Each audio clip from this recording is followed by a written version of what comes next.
AAT Birds Weekly Report is the Eagle news, notes, and analysis you need.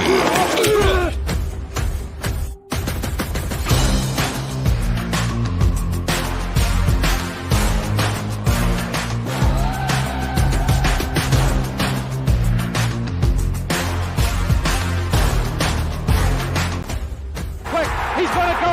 What a give it to Smith, and they stop him again. So back. He looks, fires for the end zone, intercepted, the 20, the 10, the 5, touchdown, Matt Ware, midfield, he's at the 40, he's going to go, Deshaun Jackson, he steps up his head and falls forward, and he fumbles the football, and the Eagles have it, it's one, and the Eagles win. It's all birds, all the time. What is going on, everybody? Welcome to Wednesday Night Live on a Thursday.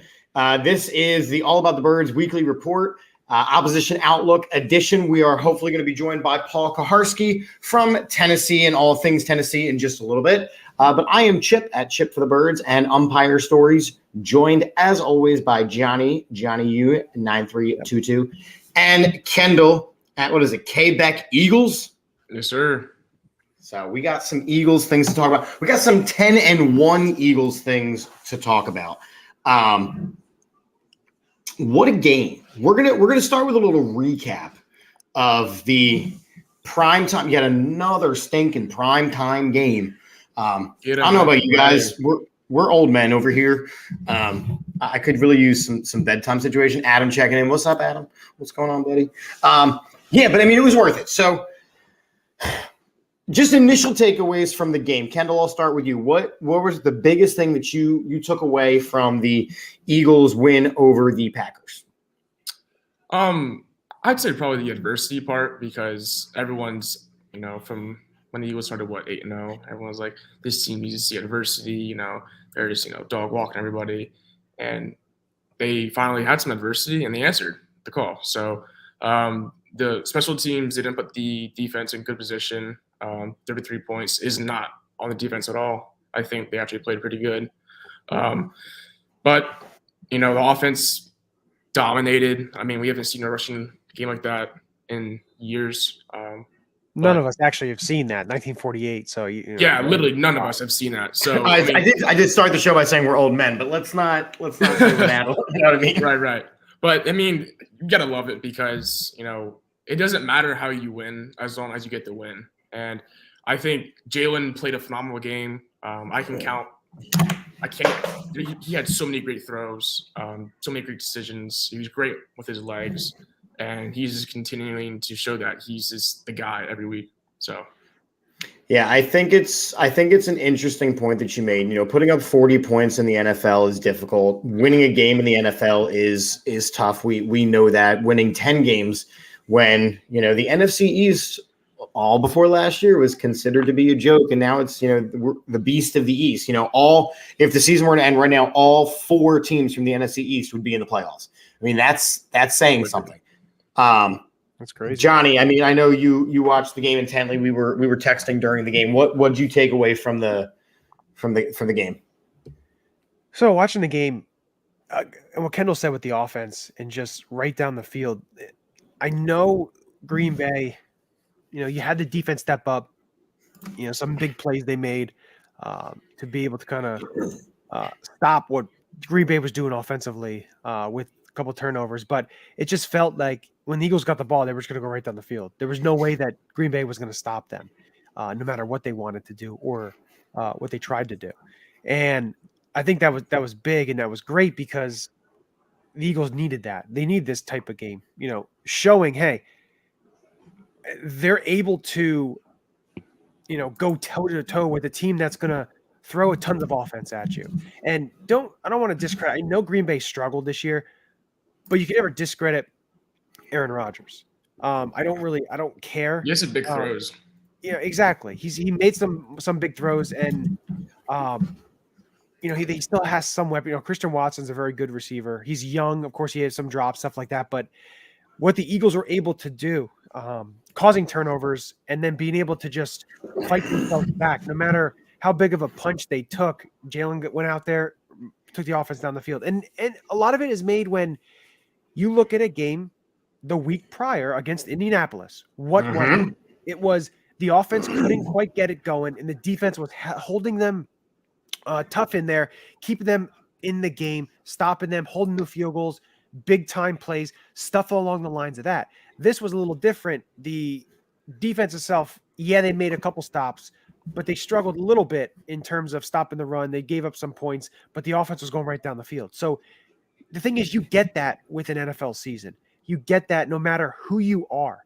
I don't care what team. People want to talk about the Dallas Cowboys. They want to put the Dallas Cowboys on this pedestal that they're one of the top teams right now. Right. The top two teams. They've leaped and bound better than the Eagles because, look, they blew out the Minnesota Vikings at Minnesota Vikings. But also the week prior to that, didn't they give up a big lead to the Green Bay Packers and lose? Right.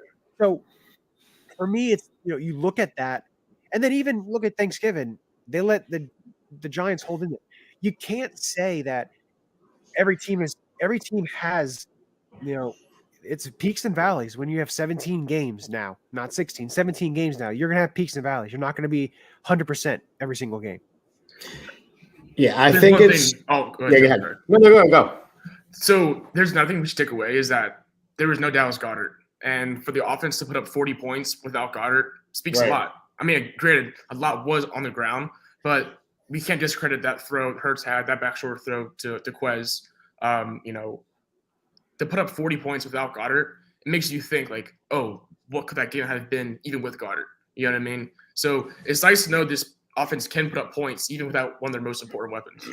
And look, I mean, the Green Bay Packers are not a good team right now. I mean, point blank, they are just not. Them getting rid of Devontae Adams really, I think, exposed what they do not have. And, Christian Watson is a nice piece. And, his numbers are kind of inflated because he scored in garbage time with Jordan Love when it wasn't really a game anymore. But I do think that, the Dallas Goedert thing is big. I think it's big because Jordan Mailata has not played well these past couple weeks. There's a lot on tape where he's getting beat, especially in the passing game, which is why you rely on the running game a little bit. I think overall the offensive line is doing a great job. You see Jason Kelsey getting out on the screens. But you do notice weaknesses now in Mailata's game because there is an extra amount of tape on him. Now, I'm by no means saying, get rid of the guy because he is our left tackle of the future. And I'm not an over-exaggerating Eagles fan, get rid of this guy, get rid of that guy.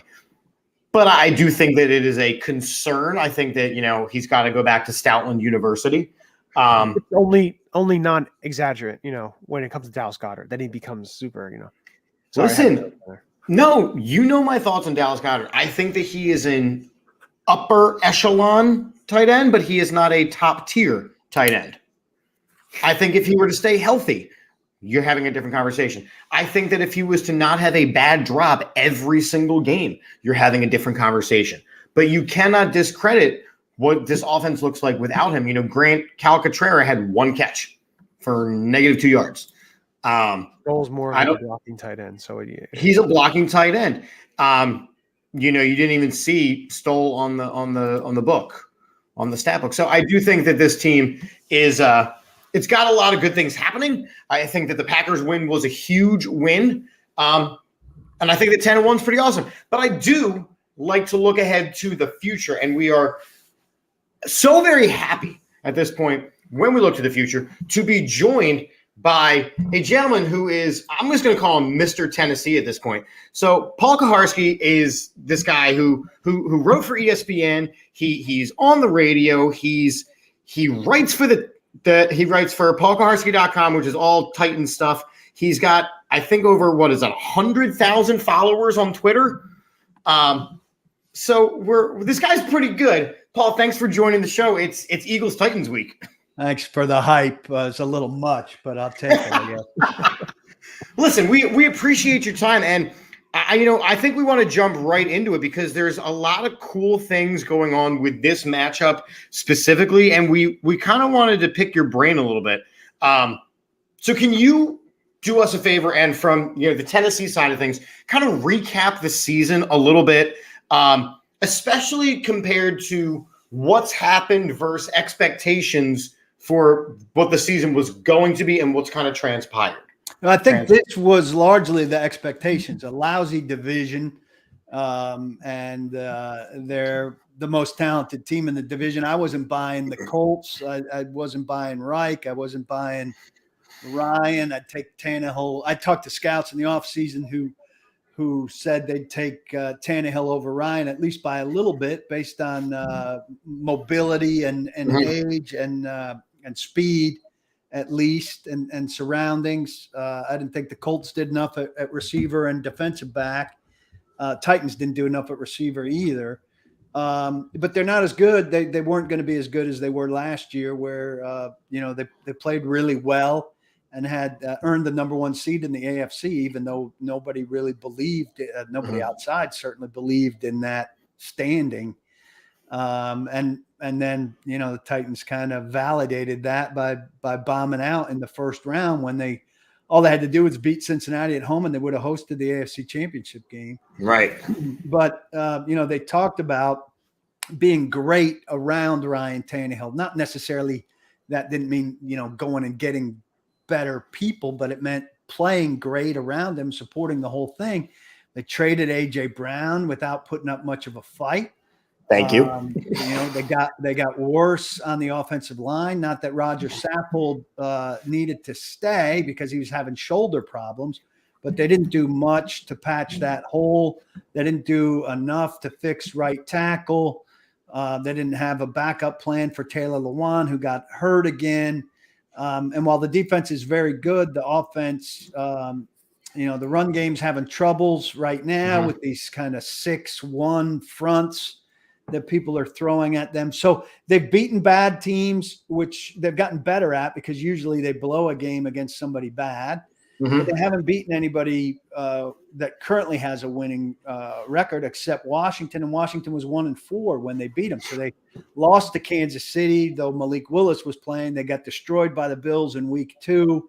They just lost to Cincinnati, got pushed around by the Bengals, who usually don't do great against physical teams. So there's a long-winded answer for you that I think they're about what people expected. They're going to coast to AFC South title.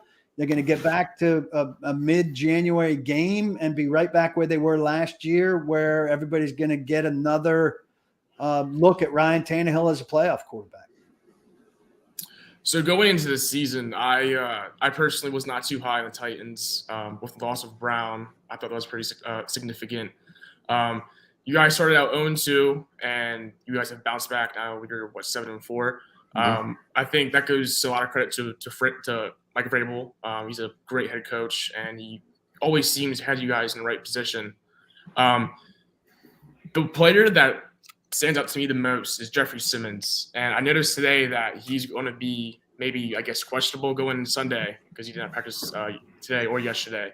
Do you have an idea of what his status is, and do you expect him to play? Because if he does not play, I think that could be a huge loss for you guys. Yeah, he'll play. They're not my guys, by the way. I just cover them. He's not practiced the last couple of weeks. He hurt his ankle in Kansas City and then maybe re-injured along the way. Okay. He's having trouble though. He's not against Cincinnati. He wasn't chasing plays downfield the way he usually does. He didn't get doubled the way we expected without Danico Autry, who won't play, and he's a big loss. He's a real glue guy up front. And so Simmons is definitely not playing at 100%. Their hope is that he's healing up during these restful weeks, but I don't know how much he puts a strain on it during a game. It's certainly, one of their best defensive players, a top defensive leader, and the guy who makes things go up front, though. Autry, you can make a case that he's a standout in that regard as well. And Simmons is playing at an extreme discount at $2 million this year, but I don't think they wanted to extend a guy after just 3 years, which is what they didn't do with AJ Brown. And technically, they've got him under a fifth-year option next year where he goes up to $10 million, and they could franchise tag him after that. I think he'll get a deal after this year, but he's probably the best value in the league right now. So I want to bring up, I know you talked about Jeffrey Simmons and that, defensive line for Tennessee, defensive player. Looking at the Eagles side, defensive line going up against this Tennessee offensive line.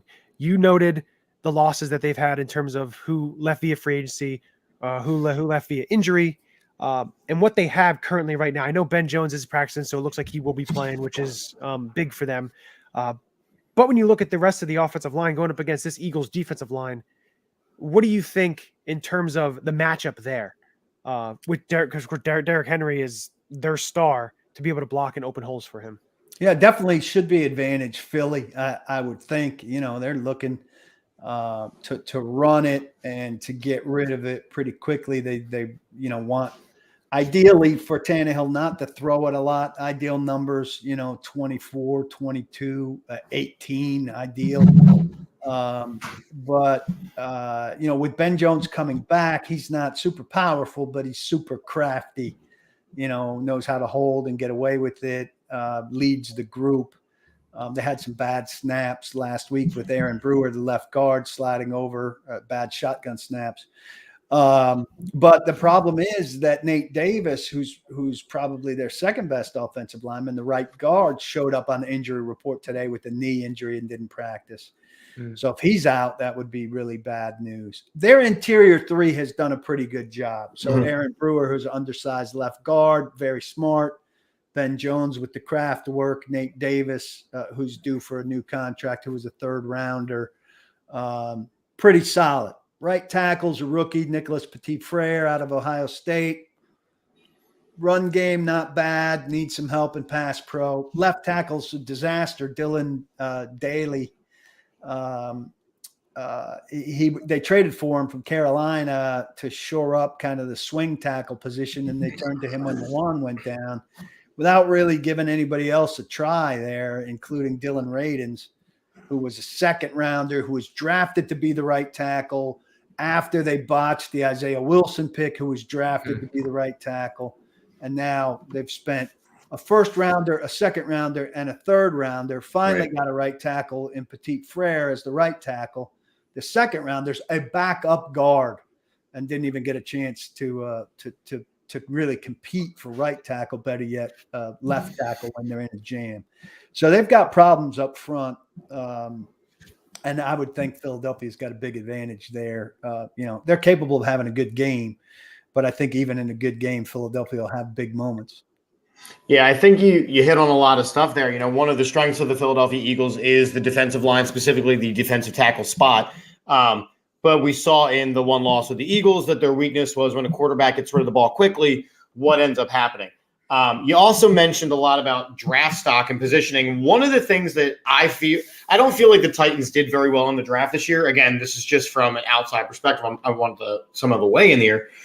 But to give up A.J. Brown basically for the Eagles' first round pick there, obviously benefited the Eagles. I feel like we stole a receiver, and then you mentioned even yourself that they didn't get anybody else.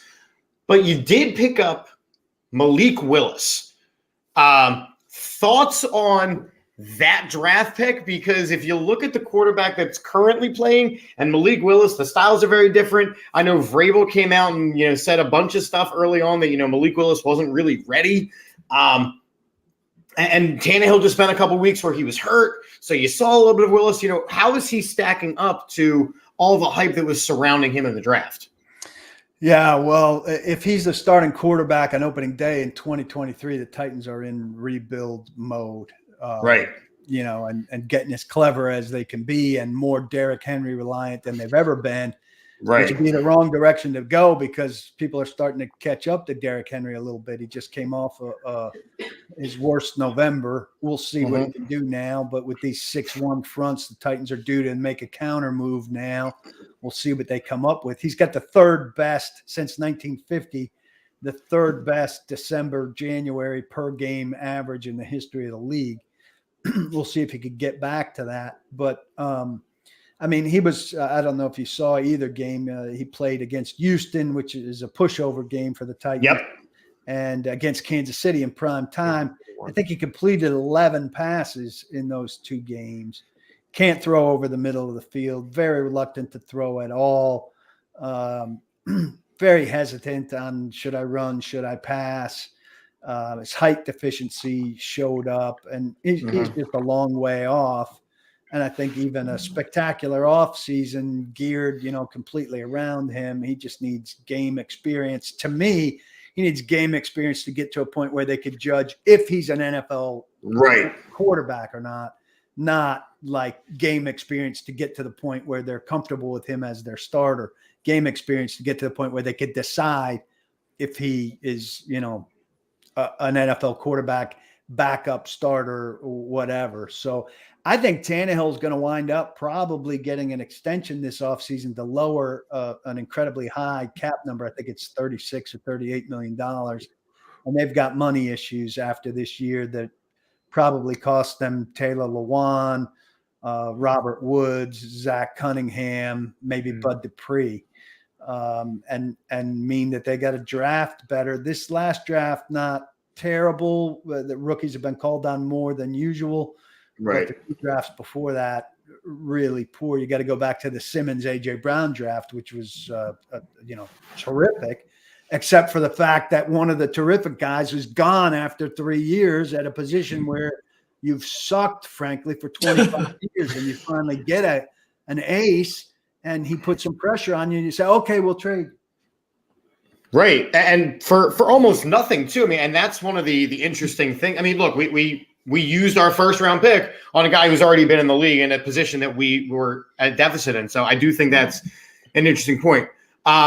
We have you for a couple more minutes. So let me just ask you a couple of one of our viewers, Adam, he wants to know, what's your favorite Titans moment since you have been covering them? Well, it's hard. Music City Miracle ranks pretty high, right? I mean, it's probably a top 10 NFL moment, and that was at a stage where Titans have a great press box. Titans and Ravens have the 2 best press boxes in the league, still at the 50-yard line, still low. And so you could go down at the 2-minute warning and be on the field for the last 2 minutes of the game. I was down on the field towards the corner where that whole thing unfolded. So it's hard not for that to be right there. And that whole run that year, in Jacksonville, where they won the AFC, their only AFC championship to get to their one Super Bowl. That was a pretty spectacular season. And I was a much younger guy at that stage. It did a lot for my career that I was being so well read at that time, where newspapers were still a thing. I was at the Tennessean at the time. So that was it would certainly be the first thing that comes to mind in terms of Titans highlights. And lowlights certainly would be the Ken Wisenhunt years, where they won 5 games in 2 seasons. It was absolutely miserable. Wait, so you mentioned the Music City Miracle. Was it a lateral, or was it good? No, it was legit. It was slightly backwards. There've been plenty. I know. I know Adam Schefter insists it was forward. He somehow doesn't get that you could be sitting at an angle where you don't see that the ball, isn't, unless you're sitting right at the yard line and see it, you have to make some presumptions where you see where the ball leaves a guy's hand. And see where you have to translate some things in your head. I'm no homer. I've written more negative stuff about the Titans than anybody in Tennessee, but that pass was legit, and they got a call right for once. Well, let's Adam Schefter. We had to watch him somewhat dance on Monday Night Football. I don't think we can really take too much of what he says. No, I'm done with Sheffy. So well, me too. I mean, he's just cutting and pasting what agents are giving him nowadays. It's gotten a little bit embarrassing. I want to finish off here. What I want to do is, if you want to say what we kind of do is something called Ulecka Locks. So basically, it's our lock of the week. It does not have to be this game. It could be anything in the NFL. It could be anything in college. Doesn't matter what you want it to be. It could be whatever you want. It's your lock of the week, basically. You got to throw some games at me. I'm behind. I haven't looked at the schedule and stuff. You're putting me in Friday mode. So, all right. So this week, obviously the Bills and Patriots are playing now. You got the Packers and Bears. You got the Steelers and Falcons. You got the Jets and Vikings. Stop me if any of these sound like something you know is going to happen. All right. You got the Jaguars and the Lions. We got the Titans and the Eagles. We got the Browns and the Texans. Commanders and Giants, which apparently became a good game out of nowhere. You got the Broncos and the Ravens.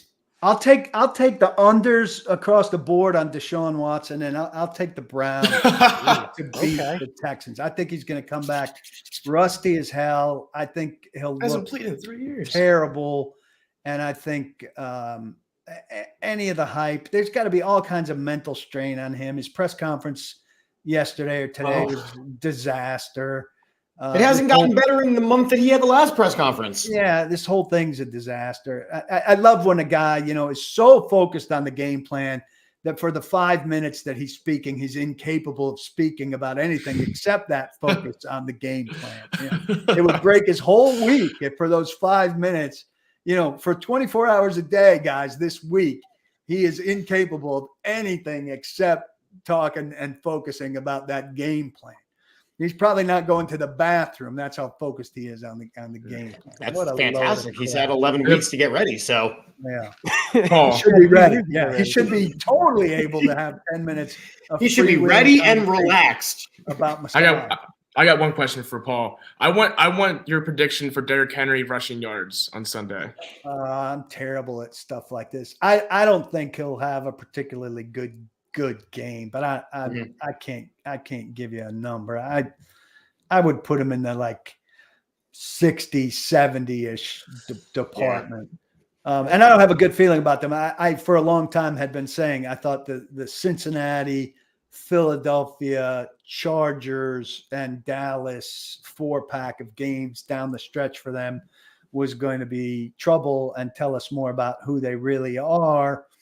And I won't be surprised to see him lose all 4 of those or 3 out of 4 of those, which is still not going to have any bearing on their winning the AFC South and hosting a home game. Locked up for them.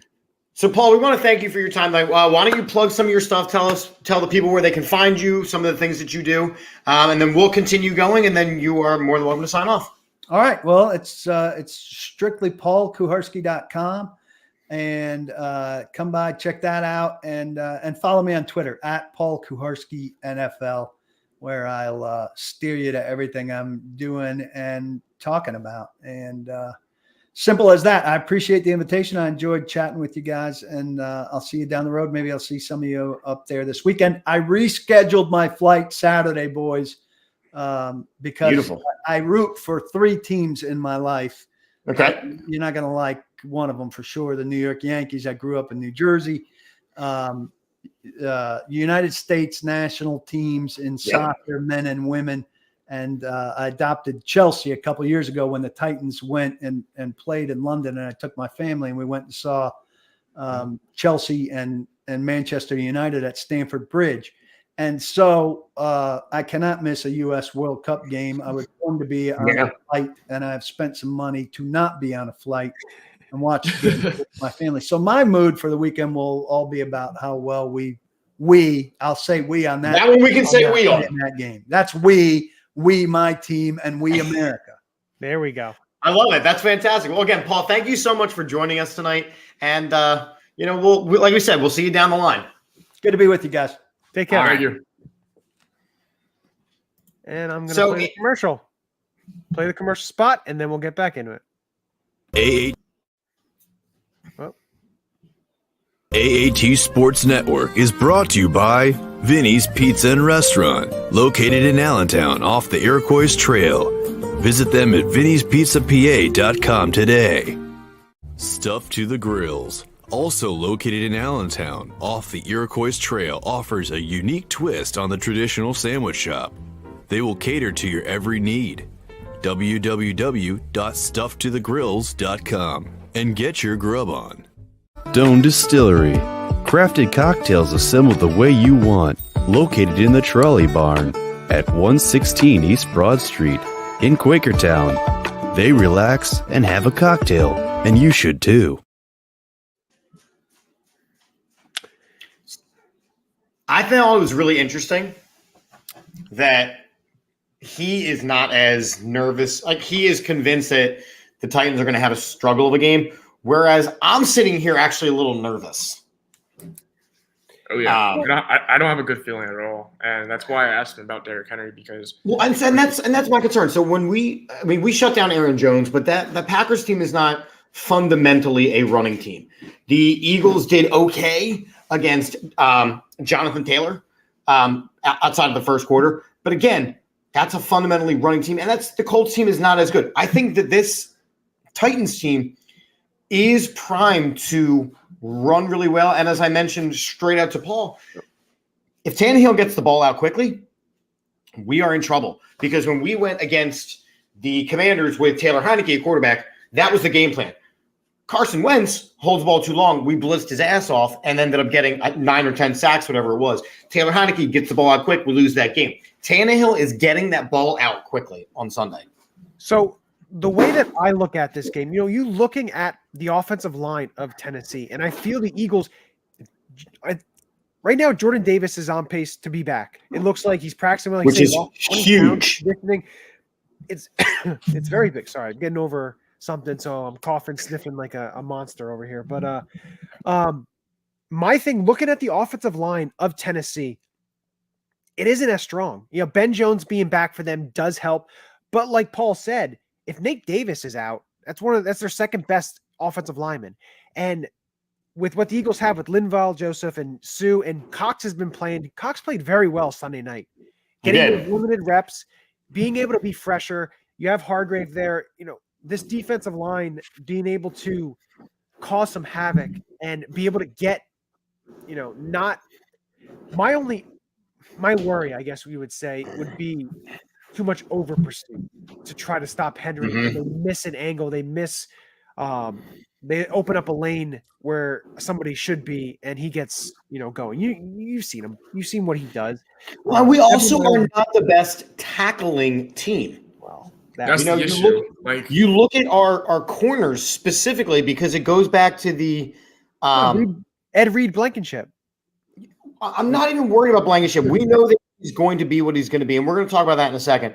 But I look at our corner specifically, and I'm talking about like a Bradbury kind of thing. Like, he's doing a good job covering, but when it comes to tackles, he is launching himself rather than wrapping and driving. And with a guy like Derrick Henry, you can't launch.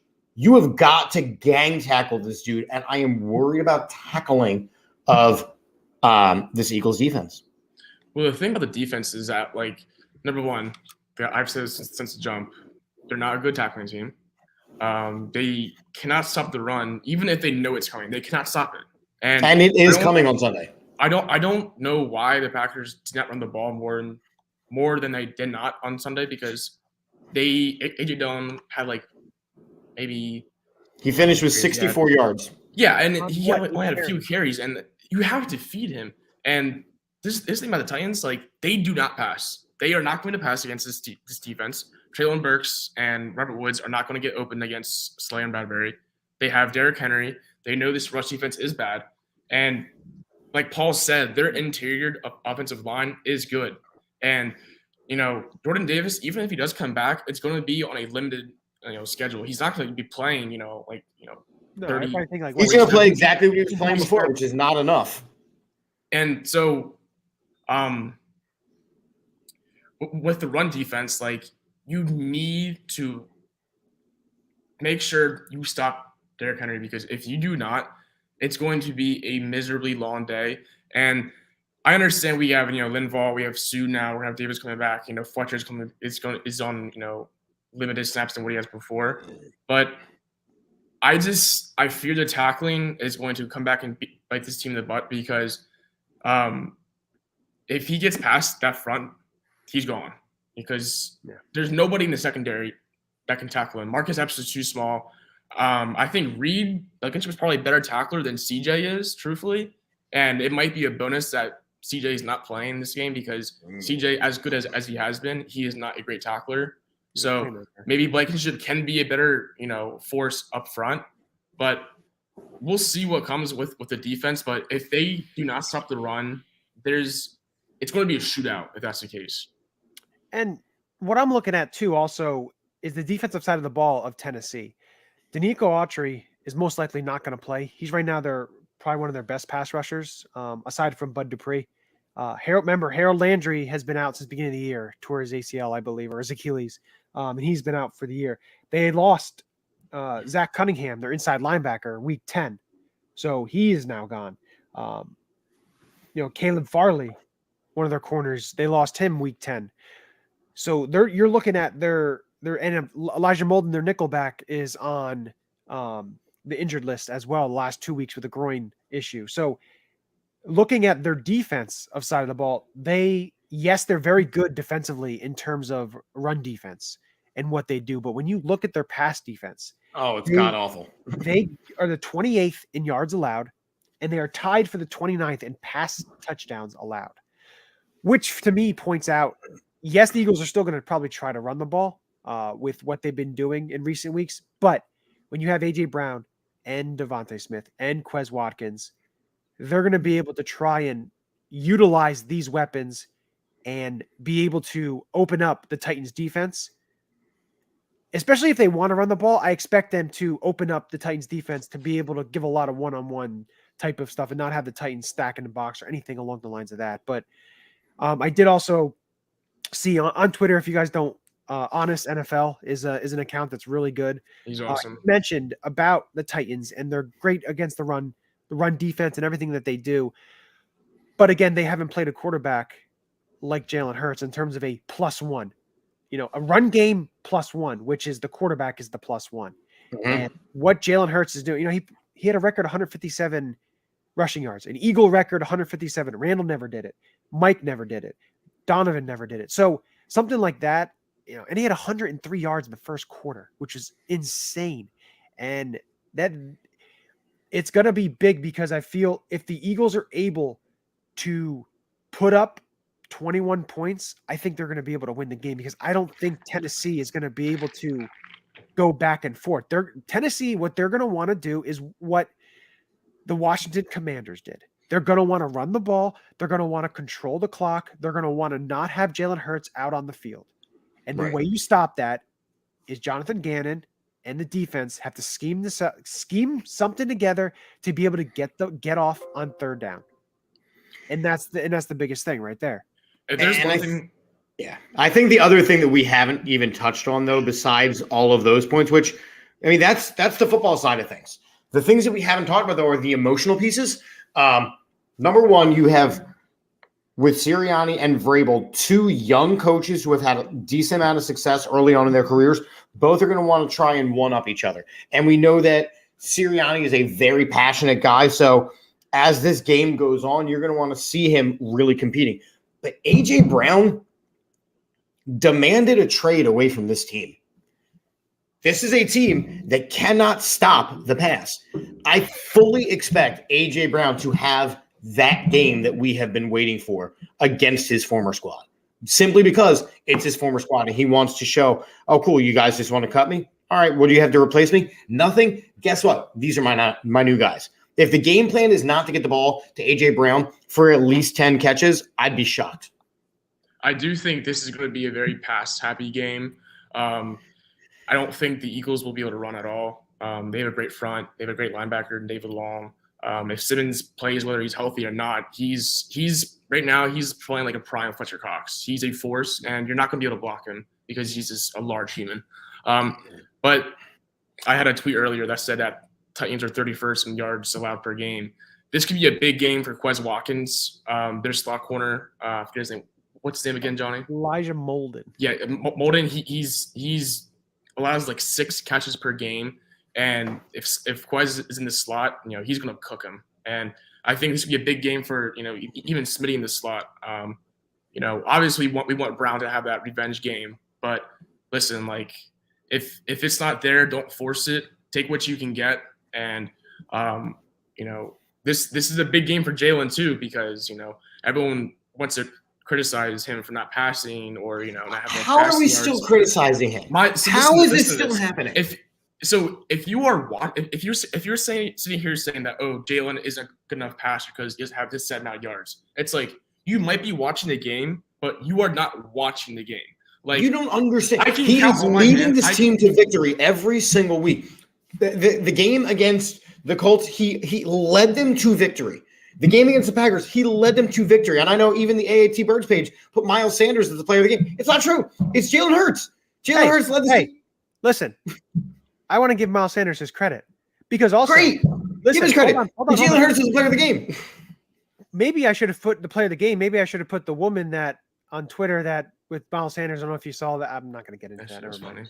I could have put that as the player of the game because. But anyways, like I can count on my hand like the amount of bad throws he's had this year. Like nothing more. Like he has been playing phenomenal. Like as a runner, as a passer, and it does not matter. And like this is where I don't understand where it comes from. It's like why does it matter how he's getting the job done? We're 10-1. We have 10 wins, more than anybody else in the league. Your quarterback does not have 10 wins. Mine does, and he still put up great numbers. And if you watch the tape, he's making very precise throws. He's very accurate. He's almost top 5 in every single category. Most of the turnovers aren't his fault.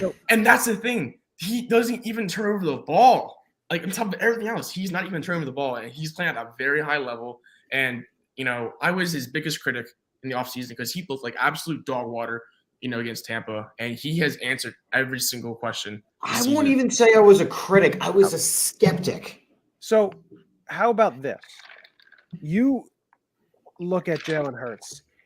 You look at his stats, okay, and see what he's on pace for. I posted it. What he was on pace for. He's on pace for 3,956 passing yards, 26 touchdowns, the 4 interceptions, 922 rushing yards, 12 rushing touchdowns. There is no quarterback in NFL history with 3,500 yards passing, 25 touchdowns, over 900 rushing yards, and double-digit touchdowns in a season.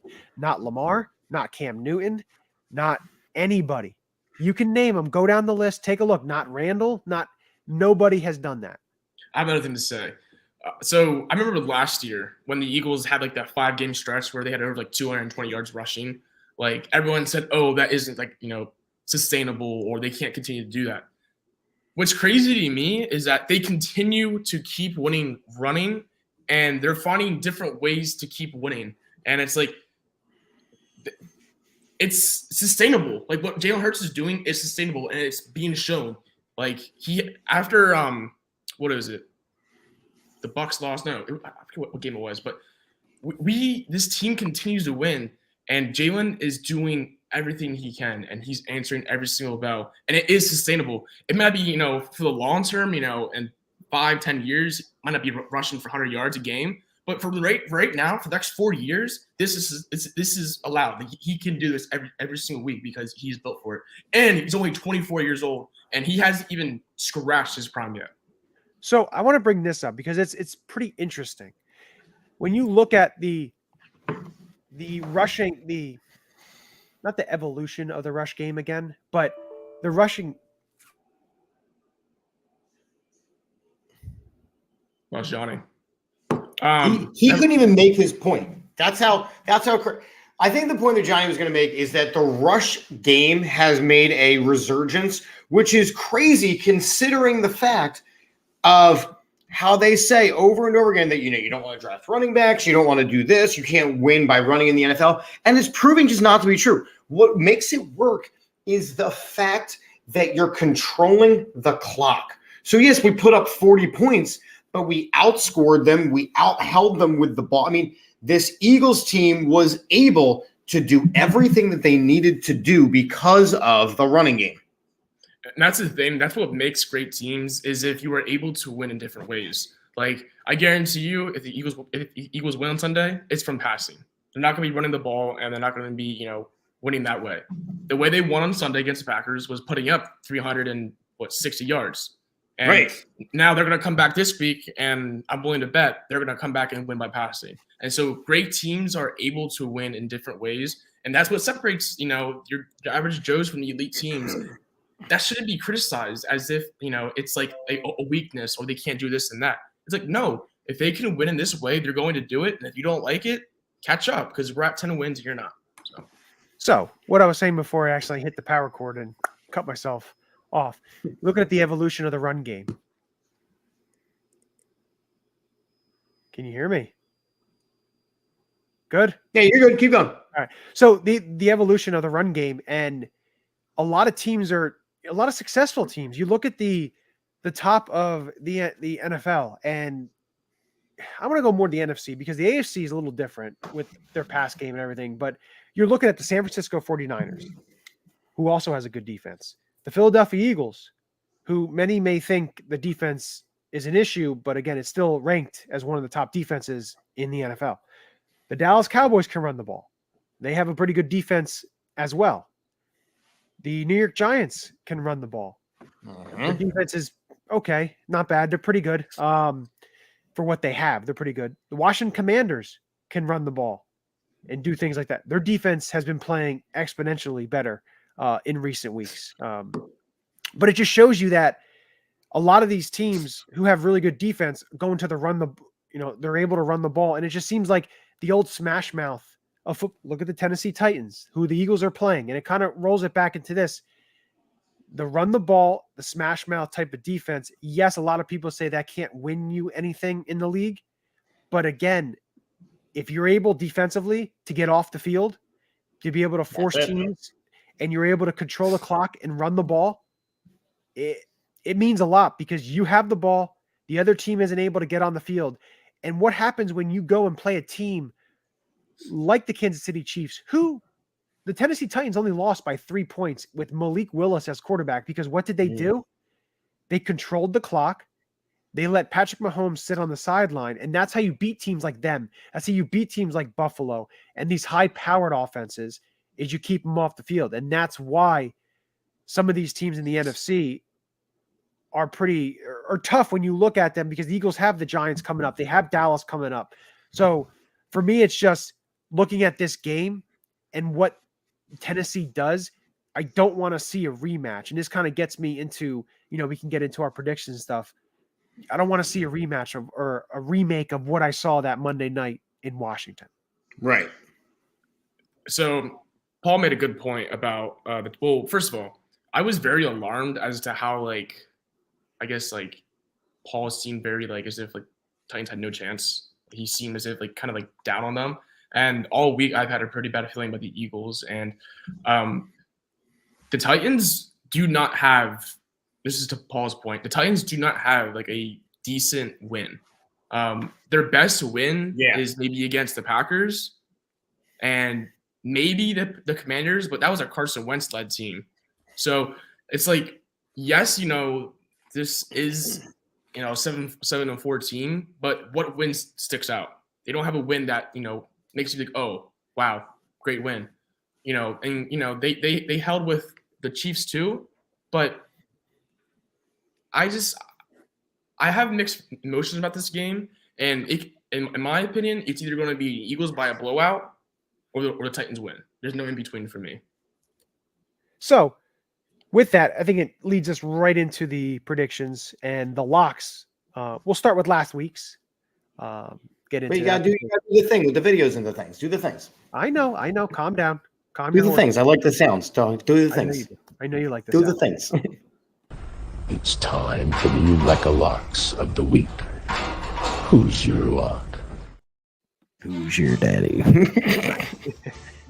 So, looking at the locks of last week, we had Aaron Rodgers with 2 interceptions, and it happened. 2 interceptions. In the first quarter, y'all. Read Blankenship.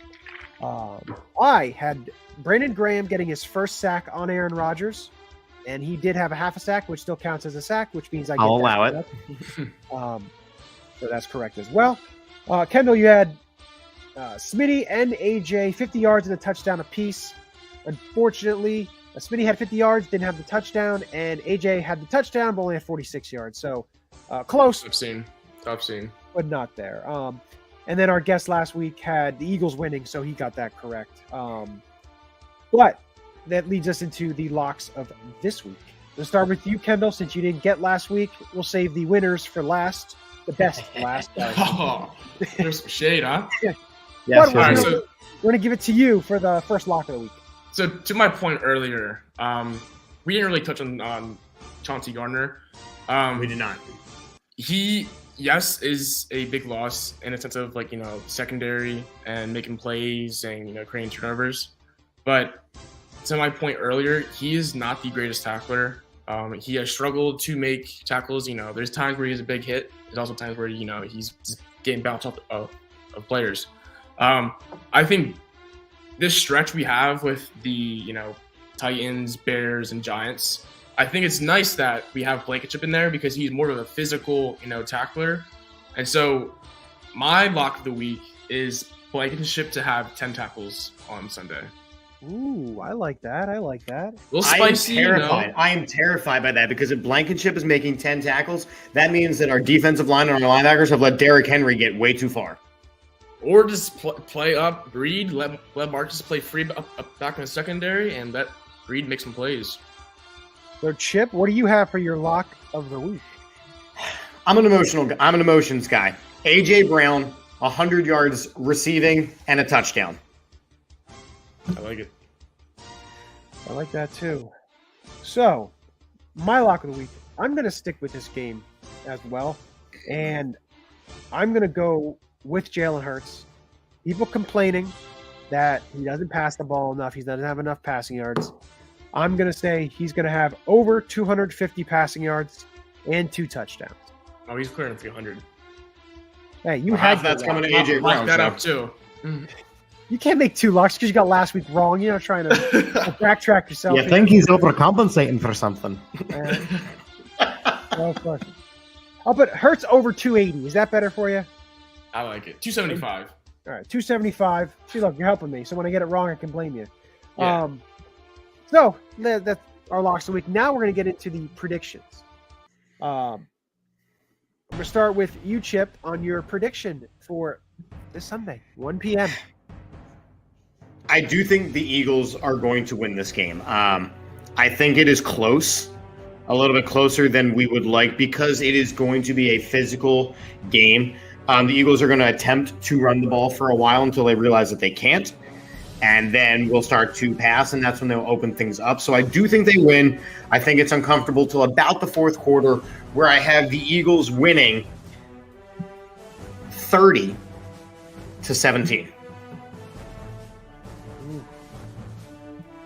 Okay, I like that. Kendall?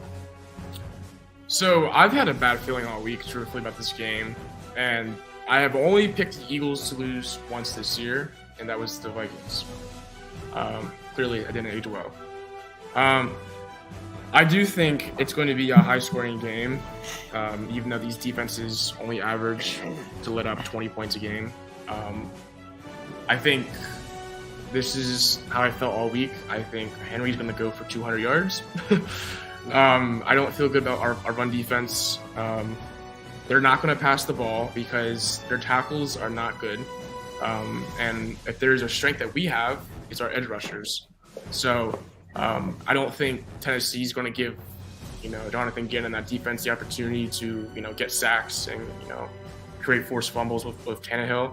So I think they're going to just, run with Henry. And, this team has proven to not be able to stop the run. And so I think, Vrabel and them's going to let them pretty much nut up and be like, listen, you stop us or we're just going to do this all day. So with all that being said, I do also think Hurts throws for 300 yards. And I think the Eagles sneak out a win on a game-winning drive from Hurts. The final score of 28-27. Eagles. Wow. I do not want that close. So, looking at the history between the two teams.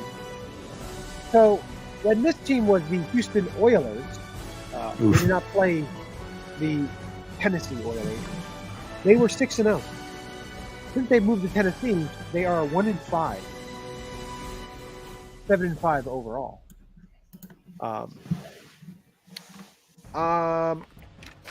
Throwing that all out, I think the Eagles will be able to score enough points, and I think the defense will be able to get pressure on Tannehill and stop the run. Eagles get the win, 24-17. 17.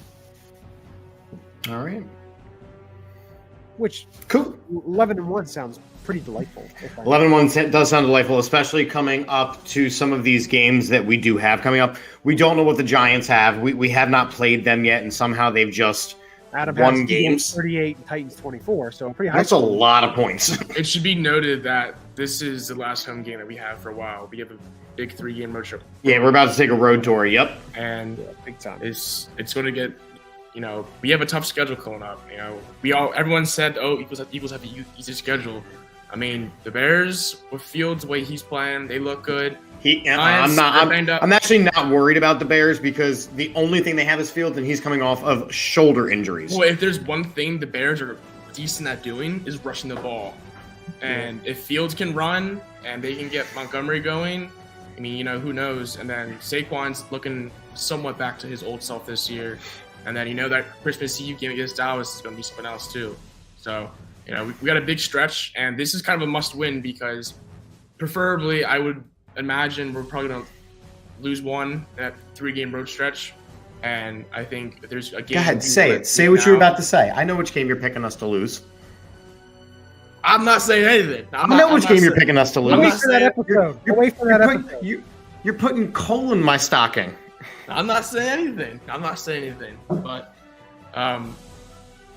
you got to win now. And better than your uncle putting something in your stocking. Sorry, man. All right, what is wrong with you? A lot of things. But with that, this is going to be a fun week. A lot of 1 p.m. games. Thank God. So no more night games this week. And a lot of good games mixed. A lot more winning teams playing each other. Revenge games too. Yeah, revenge games. Yeah. Deshaun Watson back to Houston. Yeah, hopefully Houston wins. That'd be great. But with that, hopefully Eagles get that W. We will join you again next week, as we always do. Hopefully on Wednesday. But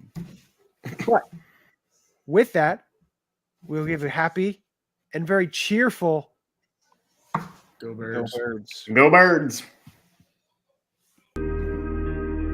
This is Matt Ware. Hey, for all the Eagle content you need, go follow All About the Birds.